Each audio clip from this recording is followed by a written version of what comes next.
हाँ जी बेटा, तो अब हम जो है अपना नेक्स्ट टॉपिक करेंगे, that is aggregate supply function. ठीक है, तो एग्रीगेट सप्लाई फंक्शन करने से पहले आपको रिमेंबर होगा कि आपने दो फ्रेमवर्क्स किए हैं, classical framework and Keynesian framework. एक आपने मैक्रो इकोनॉमिक्स का जो चैप्टर किया होगा इंट्रोडक्शन वाला, उसमें आपने दो स्कूल्स ऑफ थॉट किए होंगे। Number one is classical school of thought and second is Keynesian school of thought. तो जो क्लासिकल स्कूल ऑफ थॉट है वो क्या कहता है, there is always full employment in an economy and there is no government intervention. ठीक है, तो क्लासिकल्स क्या मानते थे, क्लासिकल फ्रेमवर्क के अंदर क्या होता था कि इकोनॉमी में हमेशा फुल एम्प्लॉयमेंट रहती है। ठीक है, अनएम्प्लॉयमेंट जो है वो नहीं होती है। आउटपुट जो है इसलिए क्योंकि फुल एम्प्लॉयमेंट है तो आउटपुट को इंक्रीज़ नहीं कर सकते हैं।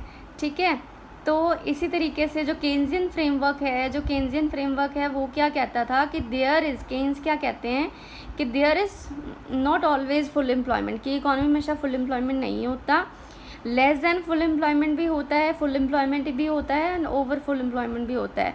ठीक है, तीनों लेवल जो है इकोनॉमी में एग्जिस्ट करते हैं। ठीक है, तो उसी तरीके से जो एग्रीगेट सप्लाई फंक्शन है उसको दोनों फ्रेमवर्क्स में जो है डिवाइड किया है। Number one is aggregate supply function in Keynesian framework, जिसमें हम रिलेशनशिप स्टडी करेंगे एम्प्लॉयमेंट एंड एग्रीगेट सप्लाई के साथ। ठीक है, हम जो है डायग्राम जो है बनाएंगे। ठीक है, एक्स एक्सिस पे हम लेंगे employment level and Y axis पे हम लेंगे एग्रीगेट सप्लाई। ठीक है, this is the origin, this is X axis and this is Y axis. जब भी आपने कोई डायग्राम बनाना है तो आपने उसको अच्छे से पॉइंट्स को प्लॉट करके बनाना है। ठीक है, तो केन्स क्या कहता है, केन्स ये कहता है कि इकोनॉमी जो है उसमें जो है सबसे पहले तो there is 1-to-1 relationship between employment and aggregate supply. ठीक है, क्योंकि इकोनॉमी में अनएम्प्लॉयमेंट भी होती है। ठीक है, तो इसलिए पहले क्या होता है कि जैसे जैसे एम्प्लॉयमेंट बढ़ती है वैसे वैसे सप्लाई भी जो है वो बढ़ती है। ठीक है, फिर एम्प्लॉयमेंट और बढ़ गई तो सप्लाई और बढ़ गई, फिर एम्प्लॉयमेंट बढ़ गई, सप्लाई बढ़ गई, एम्प्लॉयमेंट बढ़ गई, सप्लाई बढ़ गई। ठीक है, तो जैसे जैसे जो है डिमांड बढ़ रही है इकोनॉमी की, सपोज़ पहले इतनी डिमांड है, this is A D suppose. ठीक है, डिमांड बढ़ने से एम्प्लॉयमेंट बढ़ा दी तो सप्लाई भी बढ़ गई। ठीक है, फिर जो है डिमांड बढ़ गई से दिस इज़ AD1, तो डिमांड बढ़ गई तो सप्लाई भी बढ़ गई, जिससे जो है क्या हो रहा है, there is 1-to-1 relationship between employment and aggregate supply. तो अब ये एक पॉइंट है, this is the point of full employment equilibrium. ये जो है ये लेवल है, this is the COY, this is full employment level. ठीक है, इसके बाद हमारी जो एग्रीगेट सप्लाई कर्व है वो क्या हो जाती है, कांस्टेंट हो जाती है। ठीक है, कांस्टेंट क्यों हो जाती है, क्योंकि हम जो है अब हमारी ये जो स्लॉट है ये क्या दिखा रहा है, ये दिखा रहा है कि अब कि जैसे जैसे एम्प्लॉयमेंट बढ़ रही है, डिमांड के बढ़ने के साथ साथ हम एम्प्लॉयमेंट को बढ़ाते हैं और एम्प्लॉयमेंट बढ़ती है तो वैसे सप्लाई बढ़ जाती है। ठीक है, तो ये जो 1-to-1 रिलेशनशिप चलता रहता है। ठीक है, तो इकोनॉमी की जितनी भी डिमांड होती है वो फुलफिल होती रहती है विद द टाइम। फिर एक पॉइंट आता है कि जब इकोनॉमी में क्या हो जाती है, फुल एम्प्लॉयमेंट, मतलब जितने रिसोर्सेज हैं वो सारे क्या हो जाते हैं, फुल्ली यूटिलाइज। उसके बाद जो है हम सप्लाई को बढ़ा नहीं सकते, क्योंकि हम एम्प्लॉयमेंट को बढ़ा नहीं सकते, इसलिए जो है वो सप्लाई कर्व है वो क्या हो जाएगी, कांस्टेंट हो जाएगी, पैरेलल टू वाई एक्सिस हो जाएगी आफ्टर द पॉइंट से, दिस इज़ YOY, इसको आप E भी लिख सकते हो। ठीक है, तो OE तक क्या है, अंडर एम्प्लॉयमेंट लेवल है। ये जो OE कर्व है वो क्या शो कर रही है, अंडर एम्प्लॉयमेंट लेवल। E जो पॉइंट है that is full employment level and E to AS क्या है, आफ्टर फुल एम्प्लॉयमेंट लेवल। ठीक है, तो समझ में आया आपको केन्स क्या कहता है। केन्स ये कहता है, जैसे यहाँ पे आप देखो बुक में क्या लिखा है, हेयर अप टू OL जो है ये वाली कर्व जो है ये क्या शो कर रही है, moves up, AS curve moves up showing a 1-to-1 relationship between AS and employment. मतलब ये क्या शो कर रही है, 1-to-1 रिलेशनशिप। जैसे एम्प्लॉयमेंट बढ़ी सप्लाई बढ़ गई, एम्प्लॉयमेंट बढ़ी सप्लाई बढ़ गई, एम्प्लॉयमेंट बढ़ी सप्लाई बढ़ गई, this is showing the 1-to-1 relationship between employment and aggregate supply, ठीक है। But beyond OL, but OL के बाद OL as become AS becomes a vertical straight line, जो AS है वो वर्टिकल स्ट्रेट लाइन बन जाती है, showing that aggregate supply no longer increases. तो क्या शो कर रही है कि जो एग्रीगेट सप्लाई कर्व है that is no longer increases, नहीं बढ़ रही है। Yes, because L is a point of full employment in the economy. क्यों? क्योंकि जो L पॉइंट है that is the full employment level of full employment level है, इसलिए जो आउटपुट है that can not be increased after full employment level. It is a point when the entire work force is fully employed. ये वो point है जिसमें सारी की सारी जो फोर्स है वो फुल्ली एम्प्लॉयड है। Obviously other things remaining constant, output can not increase beyond full employment.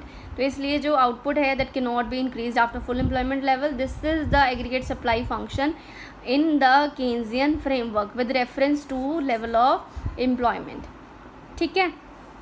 अब जो है सेकंड डायग्राम है aggregate supply in relation to price level. अब हम नेक्स्ट टॉपिक करेंगे वो है हम सप्लाई का रिलेशन करेंगे विद प्राइस लेवल, इसका क्या रिलेशन है। पहले हमने एम्प्लॉयमेंट के साथ रिलेशन किया है ऊपर वाले डायग्राम में, कंफ्यूज नहीं होना।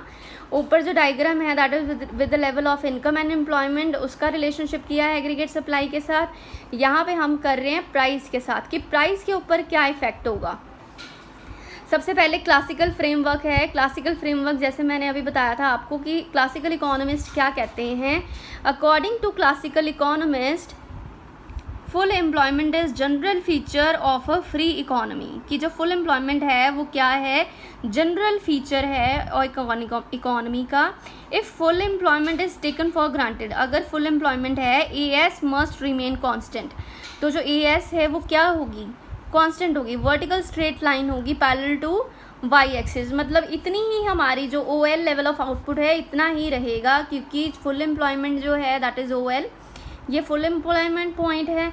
आउटपुट जो है ऑब्वियसली आउटपुट कब बढ़ा सकते हैं हम, जब एम्प्लॉयमेंट को बढ़ा सकते हैं, लेकिन इसमें हम एम्प्लॉयमेंट को बढ़ा नहीं सकते, इसलिए आउटपुट को भी नहीं बढ़ा सकते, क्योंकि पहले ही अज्यूम किया है कि इकोनॉमी में फुल एम्प्लॉयमेंट है। फुल एम्प्लॉयमेंट मीन्स कि सारे के सारे रिसोर्सेज फुली यूटिलाइज्ड हैं, इसीलिए ये जो कर्व है AS कर्व है that is constant, that is parallel to y axis. इसको हम क्या बोलते थे, perfectly inelastic aggregate supply curve. ये जो हमने +1 में किया हुआ है degrees of elasticity of demand में, कि ये जो कर्व जो पैरेलल टू y एक्सिस बनती है ये क्या होती है, परफेक्टली इनइलास्टिक। इनइलास्टिक मतलब जो कि अनचेंजेबल है, जिसको हम चेंज नहीं कर सकते हैं।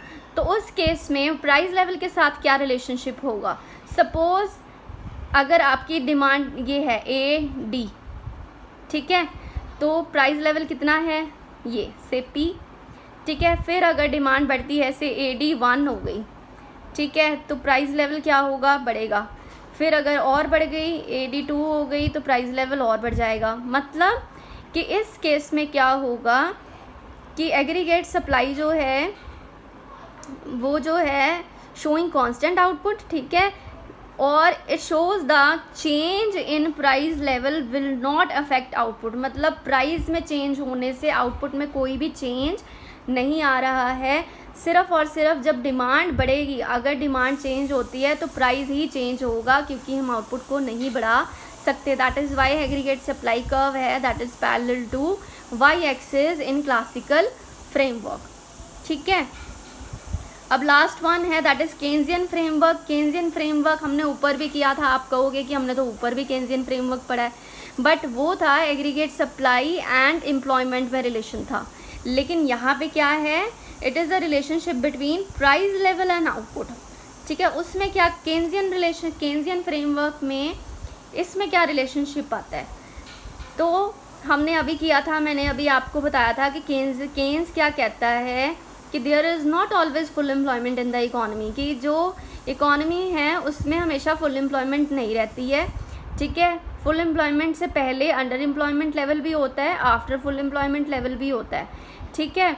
तो इसलिए सबसे पहले अगर अब इसका डायग्राम है, ये देखो आपको यहाँ पे समझाती हूँ मैं।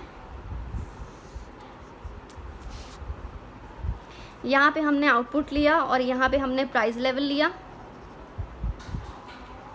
This is the origin, this is x axis, this is y axis. सबसे पहले ये जो प्राइस लाइन है वो ऐसी है, AS कर्व ऐसी है, फिर जो है ऐसी हो जाती है। ऐसा क्यों है?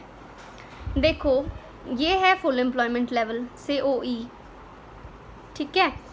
तो अब केन्स के अकॉर्डिंग क्या है कि there is always less than full employment also, ठीक है। तो इस केस में क्या होगा, क्योंकि जो ऊपर भी देखो क्योंकि जैसे जैसे डिमांड बढ़ती है वैसे वैसे सप्लाई भी बढ़ती है अंडर केन्जियन फ्रेमवर्क। अगर डिमांड बढ़ी तो उस केस में सप्लाई भी, अगर जो है डिमांड बढ़ी तो आउटपुट भी साथ ही बढ़ गई। तो अगर डिमांड बढ़ने के साथ साथ उतने ही लेवल में अगर आउटपुट भी बढ़ जाती है, अगर हमारी डिमांड किसी की चीज़ की हमने बढ़ाई है उसकी आउटपुट भी साथ ही बढ़ जाए तो क्या होगा, तो प्राइसेस क्या रहते हैं, प्राइस क्या रहते हैं, सेम रहते हैं, ठीक है। प्राइस कब बढ़ते हैं, जब डिमांड बढ़ने के साथ साथ आउटपुट नहीं बढ़ती है, नो चेंज। जब आउटपुट में कोई चेंज नहीं आता तभी प्राइस चेंज होते हैं ना, तभी बढ़ते हैं, जैसे हमने ऊपर वाले डायग्राम में किया है। लेकिन इसमें क्या है, इसमें ये है केन्स क्या कहता है, because there is possibility of less than full employment also, ठीक है। इकोनॉमी में लेस देन फुल एम्प्लॉयमेंट भी होता है, इसलिए जब एग्रीगेट डिमांड बढ़ती है फुल एम्प्लॉयमेंट लेवल से पहले, जब डिमांड बढ़ेगी तो आउटपुट भी साथ ही बढ़ जाएगी, ठीक है। तो इसलिए प्राइस क्या रहेंगे, सेम रहेंगे, से OP रहेगा। फिर अगर डिमांड और बढ़ जाती है, AD1 हो जाती है, AD1 होगी तो उसी के साथ जो है आउटपुट फिर से इंक्रीज हो गई, ठीक है। तो प्राइस क्या रहे, सेम रहे। ये कब तक चलेगा, जब तक फुल एम्प्लॉयमेंट पर नहीं पहुंच जाता है, ठीक है। उसके बाद अगर डिमांड बढ़ती है आफ्टर फुल एम्प्लॉयमेंट तो फिर अल्टीमेटली प्राइसेस क्या होंगे, इंक्रीज होंगे, ठीक है। तो इसलिए जो प्राइस लाइन के साथ जो AS कर्व है वो ऐसी बनती है। फर्स्टली पहले ये सीधा ऐसे straight parallel to X axis then parallel to Y axis, ठीक है, ऐसे बनती है।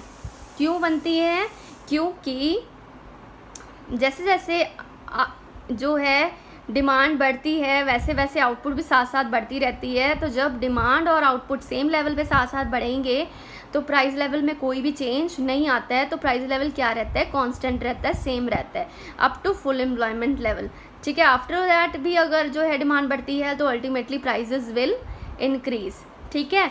तो इन शॉर्ट मैं अभी आपको फटाफट बता रही हूँ कि एग्रीगेट सप्लाई फंक्शन पहले Keynesian framework that is showing the, वो यही कहते हैं कि जो है लेस देन फुल एम्प्लॉयमेंट भी होता है, फुल एम्प्लॉयमेंट भी होता है, ओवर फुल एम्प्लॉयमेंट भी होता है।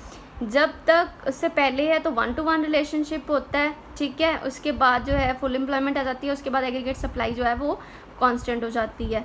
फिर प्राइस लेवल में यही मान के चल रहे हैं हम कि aggregate there is always full employment, इसलिए aggregate supply is always fixed, ठीक है, सेम रहती है, इसलिए ये परफेक्टली इनइलास्टिक रहती है।